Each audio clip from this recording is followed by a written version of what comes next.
what is up? It is the anonymous sneakerhead, the most mysterious sneaker YouTuber in the game, back with another video for you guys today, man. And before we get into this video, man, you read the title, you saw the thumbnail, you already know what the video is. But before we get into this, man, one more time, big thank you to you guys for helping hit the goal of 1,000 subscribers before the end of this year. As promised, the giveaway is on the way, but I decided I'm gonna release what the giveaway is and the instructions to enter for the giveaway on New Year's Day. So that's coming this Friday, so make sure that you're staying tuned for that. I'm going to be posting it here and on my Instagram.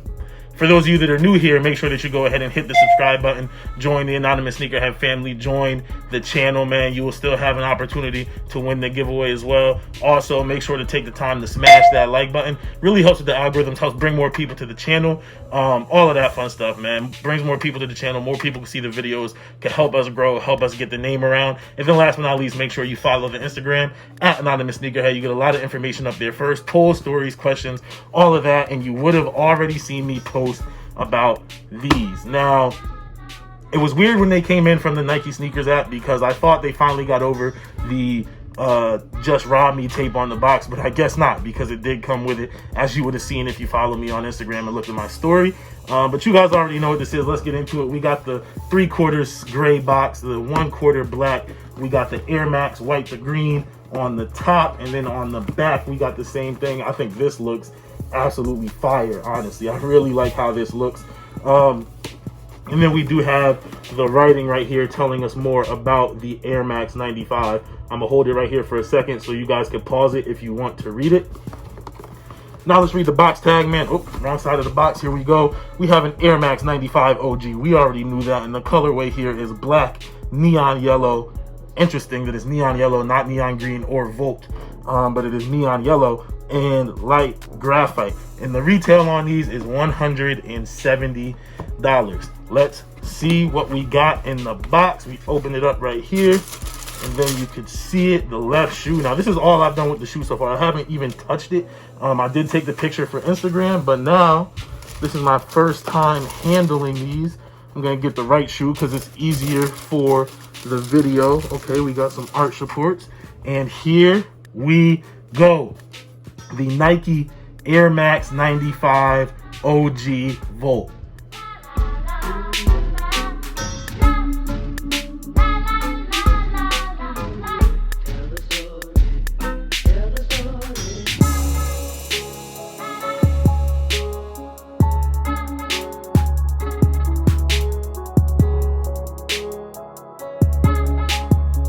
All right, YouTube, so you guys can see it right here, man. This is a clean shoe, I'm not gonna lie.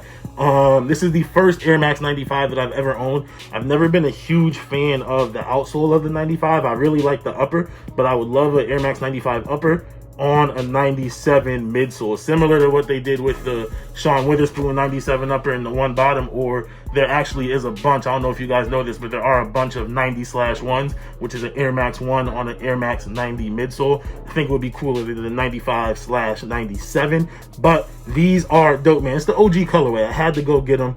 There's one more pair of Air Max 90s, well, technically two, that I have my eye on, but one that's in a store that I know I could get.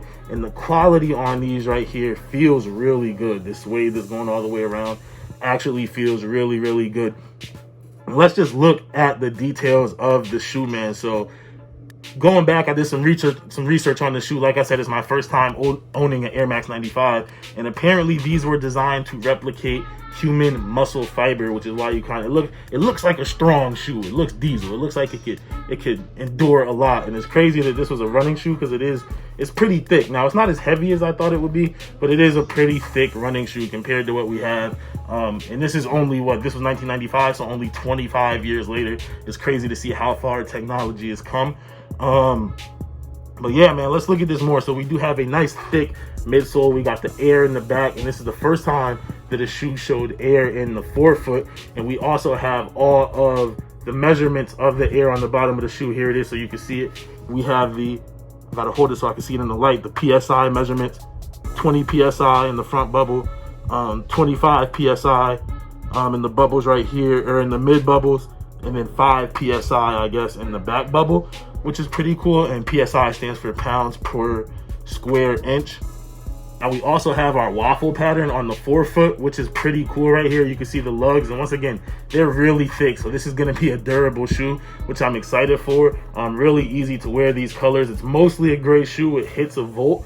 And once again, like I said, this is my first time owning an Air Max 95. So I did go ahead and do some research on it. Some things that I found that were pretty cool, and some things that are interesting about the OG right here. So for example, on older not just Air Max 95s, but all Air Max models, like the originals, when you looked at the bubbles, there was like a seam right there where you see the bubbles. And obviously now with technology, it looks really smooth. They're able to do this. They do it on Air Max 90s now, 97s, all of that.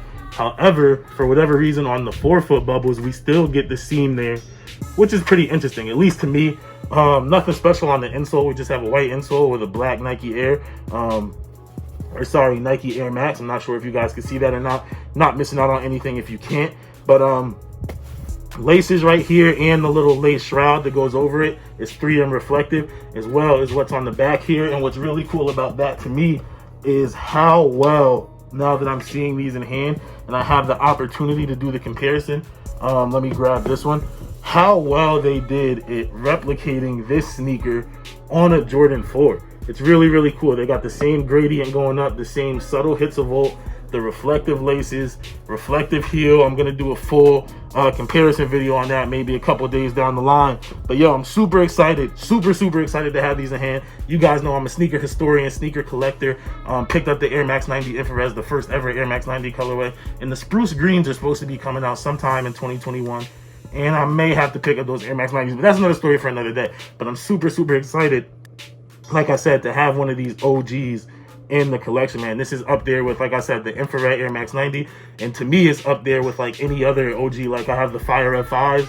This is in the same category as my Fire Red 5s, as my Flint 13s, as my Bread 11s, as my infrared 90s, as my OG Reebok Kamikaze 2.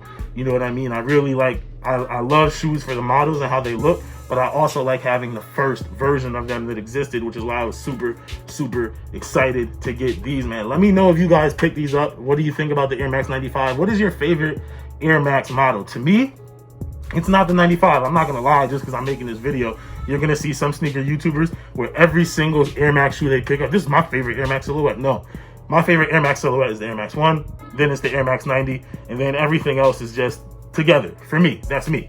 Everyone else has different opinions, but to me it goes 1, 90, and everything else. This is in the everything else, but this colorway is so clean. And I actually have a lot of outfits that I could wear with it. As you can see, I already have shoes in this color, the Air Max 90 volts as well, that came out earlier this year. I'm not gonna go pull those out right now, but yo, super dope. Let me know if you guys picked these up. They were a little more limited than I thought. They weren't limited. Most people got pairs when they wanted them, but I know a lot of people caught L's as well, and I haven't seen them in the mall, versus with the Air Max 90s, the Air Max 90 Infrared when it came out. Almost everybody got a pair. They wanted a pair. I was able to go pick mine up in the mall, even though at the time my size was the only size they had in the Infrared 90s at that mall. I mean, I've been back to malls literally last week and saw Infrared 90s sitting on the shelf in Foot Locker. Have not seen these sitting anywhere in Foot Locker. Haven't seen a restock, which is kind of surprising to me. But let me know what you guys think. Did you pick these up? Are they a must-have for you? For me, I don't know if I'd call it a must-have, but for the purpose of collecting sneakers, collecting memorabilia, and collecting important sneakers, this is one of the most important sneakers in my collection, like in the top 20 as far as importance is concerned. Like I said, Infrared 90s, Fire Red 5s, Bread 11s, Flint 13s, OG Kamikazes. This is in that realm of importance just because it's the first of its kind. But let me know what you guys think down below in the comments. That is it for this video. Oh, real quick, one more thing I forgot to mention. We do get the heel, or not the heel, the arch support inserts in here, which is interesting. So that makes me want to check one more thing, because they do it on Air Max 90s, they do it on Air Max 1s, not on here. Okay, under the insole they don't have any other sneaker. So like in the Air Max 90s and the Air Max 1, if you take out the insole, it has the print of an Air Max 1 underneath. They're not doing that for these. But you can still put your arch support in there, which is dope. But like I said, that is it for this video, you guys. I am the anonymous sneakerhead. Let me know down below in the comments if you pick these up. You know what I'm saying? Do you want a pair? Do you need to get another pair? Or would you pay resale for them? I don't think resale on them is too crazy. Let me know. But that's it for this one, man. If you're new here, make sure that you go ahead and subscribe to the channel. Join the anonymous sneakerhead family. Also, make sure that you take the time to smash That like button really helps with the algorithms, helps bring more people to the channel. And then last but not least, follow the Instagram at Anonymous Sneakerhead. You get a lot of information up there first, poll stories, questions, all of that fun stuff, man. But that is it for this video, you guys. Super happy to add these to the collection. And as always, it's all about the sneakers.